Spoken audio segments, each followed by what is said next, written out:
It's a full-body diagnostic, a mental liberation plan, a soul war map, and it speaks to the person who's been living the loop, but ready to leave it behind.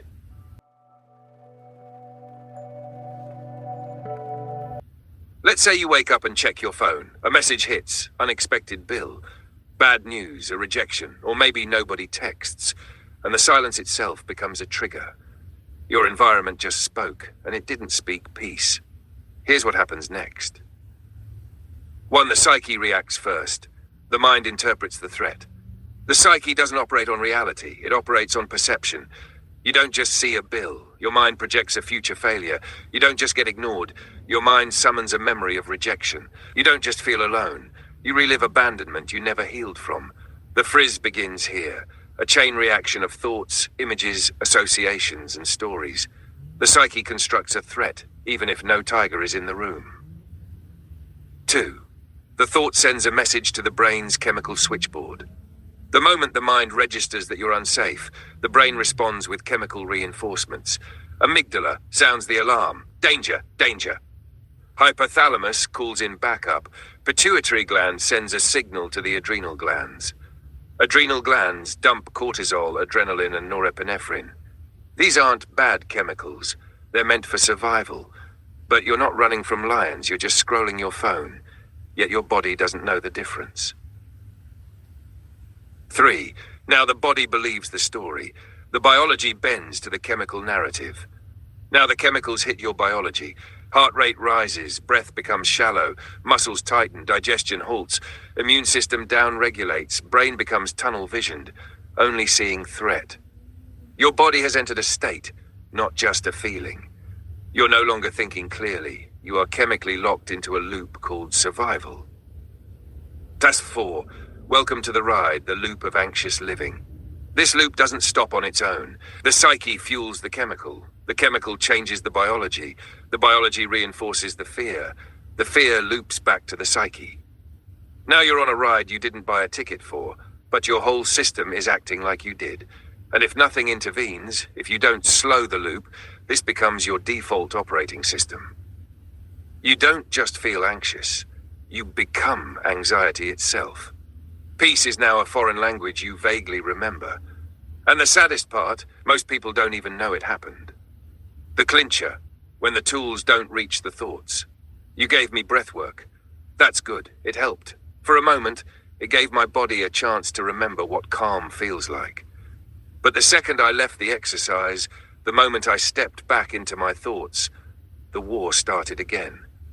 And that's where most people get stuck, because you can give me a routine, you can hand me a habit, you can tell me to stretch, to hydrate, to ground, to eat better, and I might try. But what do I do when I'm back in my mind, and the thoughts that started all of this are still waiting for me? What do I do when those thoughts don't listen to breath work, when they don't yield to good intentions, when they're louder than everything else? That's what I'm asking. Maybe I haven't been asking the right questions. Maybe I wasn't supposed to wait for the technique to do the healing. Maybe the real question is this. How do I face a world of thoughts that don't care how many deep breaths I took? Because this right here, this loop I'm in, this is no longer just an emotional reaction. This has become a reality. This is the part no one teaches. Anxiety lives in the mind, but it doesn't stay there. It travels. It moves from thought to brain to chemical to body, and now your entire system is responding. A single thought set off the alarm. The psyche reacted. The brain followed. Hormones fired. Your heart rate changed. Your breath changed. Your digestion paused. And now your muscles are bracing for something that doesn't even exist. You are inside the experience now. And the body can't tell the difference between imagination and reality because your biology obeys your interpretation. This is not just mental. It is physiological. You're not just worried. You're now chemically suspended in fear. Now you're on the ride. You don't even realize how deep the loop has gone. You've been hijacked by a thought, backed up by biology, reinforced by habit. And now your emotional life is being run by a false signal that feels like truth. The hormonal cocktail is already circulating. Your nervous system has taken the wheel. You're no longer thinking, you're responding. And what no one told you is this. The body will ride that signal all the way through, unless you interrupt the story. This is why it feels permanent. If you've been living this way long enough, you start to believe this is who you are. You assume the tension is your personality. You call the overthinking your mind racing. You think you're just emotional. You think you're just intense. But what's really happening? You've been living in a system, not yourself, not your truth, not your peace. A system of thought, a system of wiring, a system of signals your spirit never agreed to, but your body has gotten used to obeying. And now, you don't even question it, because nobody told you that the loop could be broken. So what do we do with that world? Let's be honest. It's not enough to feel calm for 5 minutes if the thoughts come back for 5 hours. It's not enough to breathe deeply if you still believe the lie that triggered the panic. We need more than relief. We need authority. That's the second part of this. We are not just trying to manage symptoms. We are here to reclaim the throne of the inner world. We are not trying to escape. We are here to rebuild. Not with panic, not with pressure, but with presence. Anxiety is not a flaw. It is a false authority. And you do not defeat it by doing more. You defeat it by coming home to truth and sitting in it until the signal changes. Strategic plan. Dismantling the anxiety system. You can't just soothe anxiety, you have to dismantle it. The first move is awareness. Learn to recognize when the loop is starting, not after it explodes, but at the first signal. Interrupt it early. If the thought comes, pause before you believe it. That pause breaks the automation. Next, bring your body into support. Ground your feet. Breathe slowly through the nose. Stretch something.